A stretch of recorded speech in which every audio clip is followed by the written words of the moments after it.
24 अप्रैल 2026 को इजराइल से एक ऐसी खबर आई जिसने पूरी दुनिया के इंटेलिजेंस नेटवर्क्स में हल्ला मचा दिया। पीएम बेंजामिन नेतन्याहू खुद कैमरा पर आकर बोलते हैं कि मुझे कैंसर था पर अब मैं ठीक हूं।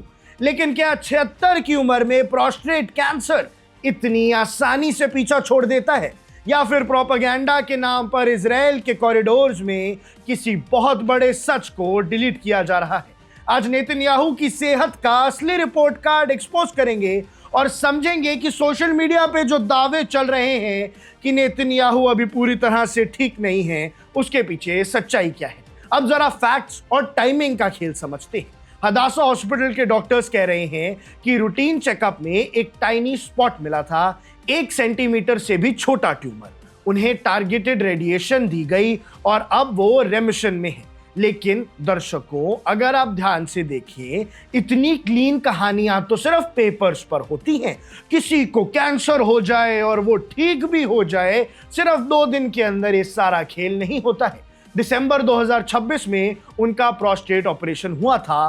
तब कहा गया था कि सब नॉर्मल है, तो अचानक से ये मैलिग्नेंट ट्यूमर कहां से टपक पड़ा? जब मामला सत्ता का शिकार का हो तो मेडिकल बुलेटिन्स अक्सर पॉलिटिकल स्टेटमेंट्स देती हैं, और जब बात इजराइल के प्रधानमंत्री की हो और उसके सेहत की, और वो भी जंग के बीचों बीच, तो भैया इजराइल सच बोलेगा?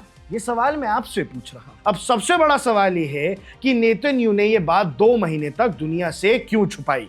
उनका तर्क है कि वो नहीं चाहते थे कि ईरान इसका फायदा उठाए।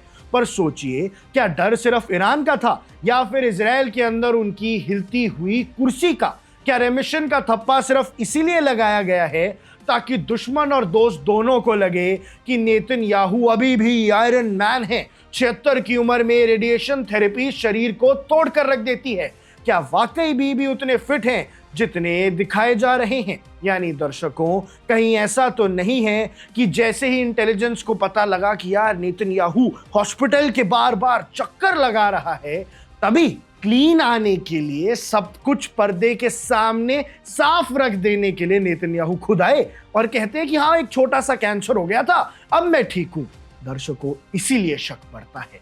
हॉस्पिटल के अंदर से खबर लीक हो रही थी कि उनकी मॉनिटरिंग एक्स्ट्रा स्ट्रिक्ट कर दी गई है। डॉक्टर्स की फाइल में शायद रेमिशन लिखा हो, लेकिन इजराइल की डीप स्टेट में हलचल कुछ और ही बयान कर रही है।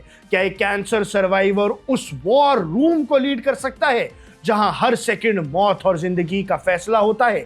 सवाल ये नहीं है कि ट्यूमर कितना बड़ा था, सवाल ये है कि झूठ कितना बड़ा है।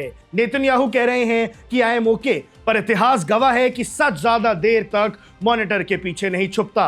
क्या ये नेतन्याहू का आखिरी दाव है, या फिर इजराइल के लीडरशिप में एक बहुत बड़ा भूकंप आने वाला है? याद रखिएगा, कैंसर के सेल शायद खत्म हो गए हों, पर सियासी साजिशें और ईरान का खतरा अभी भी मैलिग्नेंट है। सच क्या है ये वक्त बता देगा, लेकिन दर्शकों, अब अटकलें तेज हो गई हैं कि नेतन्याहू पूरे फिट नहीं है, और ये मौका है इजराइल के अंदर तख्ता पलट करने का, और ईरान के पास अब इस जंग में एक और एडवांटेज आ गया है। आपको क्या लगता है? आपकी क्या राय है? हमें कमेंट सेक्शन में जरूर बताइएगा। आप देख रहे हैं वन इंडिया, मैं हूं आकर्ष Kaushik. Subscribe to One India and never miss an update. Download the One India app now.